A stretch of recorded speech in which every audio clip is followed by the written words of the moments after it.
तो इसी पर चर्चा करते हैं, समझने की कोशिश करते हैं। मेजर जनरल रिटायर्ड पीके सहगल जो कि डिफेंस एक्सपर्ट हैं वो मेरे साथ मौजूद हैं।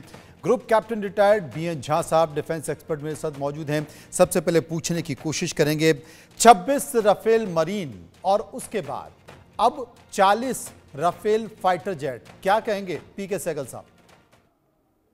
हिंदुस्तान के वायुसेना में शामिल हो जाएंगे तो हिंदुस्तान की ताकत में बहुत इजाफा होगा। अभी तक इसका कोई ऑफिशियल ऐलान नहीं हुआ, सिर्फ इसकी बातचीत हुई है कि शायद ये हिंदुस्तान खरीदने जा रहा है। वास्तव में क्वांटिटेटिवली एंड क्वालिटेटिवली आज चाइना हमसे बहुत आगे है। चाइना के पास दो ऑलरेडी स्टेल्थ लड़ाके हैं, J-20 और J-35, और उसका एक 6th जनरेशन का फाइटर भी है J-36, वो भी उसको डेमोन्स्ट्रेट कर चुका है, उसकी प्रोडक्शन हो जाएगी। जहाँ तक पाकिस्तान का ताल्लुक है, पाकिस्तान भी चाइना से J-35 खरीदना चाह रहा है, 40 ऑफ देम। अगर हमारी पहले डिफेंस मिनिस्टर फ्रांस के आएंगे, जब वो आएंगे तो उस समय कहा जा रहा है कि मरीन 26 के राफेल है उनके ऊपर डील साइन हो सकती है और इसके ऊपर बातचीत होगी। मुझे हमारे एयरफोर्स के चीफ बार बार कह रहे हैं कि हर साल हमको कम से कम 2 स्क्वाड्रन की आवश्यकता है। इस समय हिंदुस्तान के केवल 31 स्क्वाड्रन है, जबकि मिनिमम रिक्वायरमेंट है 42.5। अगर कल दो तरफा युद्ध हो जाता है तो हमारे 31 स्क्वाड्रन के सामने पाकिस्तान और चाइना मिलकर 65 स्क्वाड्रन खड़े कर सकते हैं।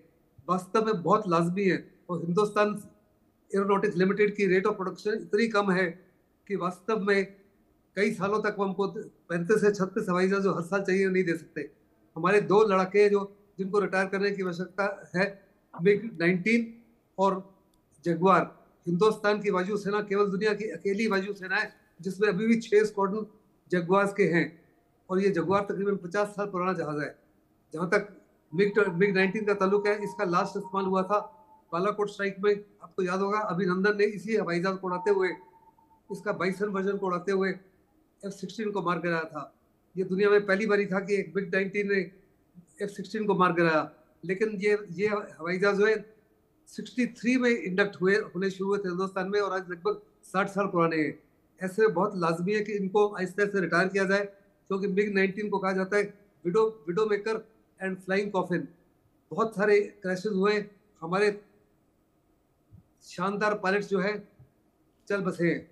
जगुआर का भी एक रिसेंटली क्रैश हुआ है, और उस क्रैश का मकसद वजह यही थी कि ये जहाज जो है पुराने हैं, इनमें बहुत बड़े पैमाने पर अपग्रेड हो चुका है, इंजन भी बदली कर चुके हैं, नए एवियोनिक्स लगाए हैं, नए विजोनिक्स लगाए हैं, नए इलेक्ट्रॉनिक वॉरफेयर स्विट्स लगाए हैं, नए प्रकार के हथियार ले जाता है। लेकिन ढांचा कमजोर है, ढांचा वही पुराना है।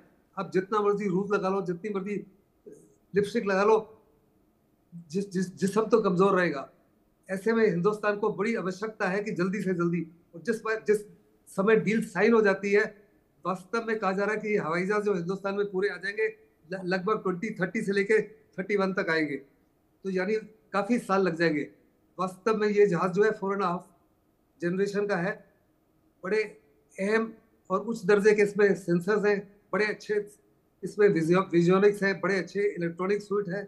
इसका इलेक्ट्रॉनिक सिग्नेचर और रडार सिग्नेचर बड़ा कम है, हाईली मैन्यूवरेबल है, हर प्रकार के ऑपरेशन में हिस्सा ले सकता है, चाहे वो एयर डिफेंस ऑपरेशन हो, चाहे एयर इंटरडिक्शन हो, चाहे ग्राउंड अटैक हो, चाहे रिकॉर्डेंस हो, चाहे सर्वेलेंस हो, हर प्रकार के ऑपरेशन।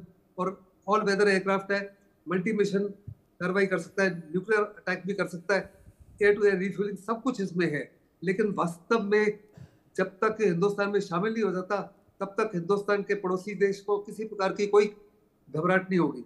घबराहट उनको जबरदस्त होगी जब ये हिंदुस्तान की वायुसेना में वास्तव में शामिल हो जाएगा, और बहुत आवश्यकता है इसको शामिल करने के लिए, क्योंकि जो हमारे बहुत बड़े स्क्वाड की कमी है, HAL की रेट ऑफ प्रोडक्शन को निगाह में रखते हुए बड़ा लाजमी है कि कम से कम 2 से 4 स्क्वाड्रन का इंडक्शन जल्द से जल्द किया जाए। बड़ा अच्छा फैसला है। आपका इंफ्रास्ट्रक्चर ऑलरेडी है, आपने अंबाला और हाशीमारा में 2-2 स्क्वाड्रन का इंफ्रास्ट्रक्चर कायम किया, हैंगर्स कायम किया, सारी ग्राउंड क्रू रेडी है।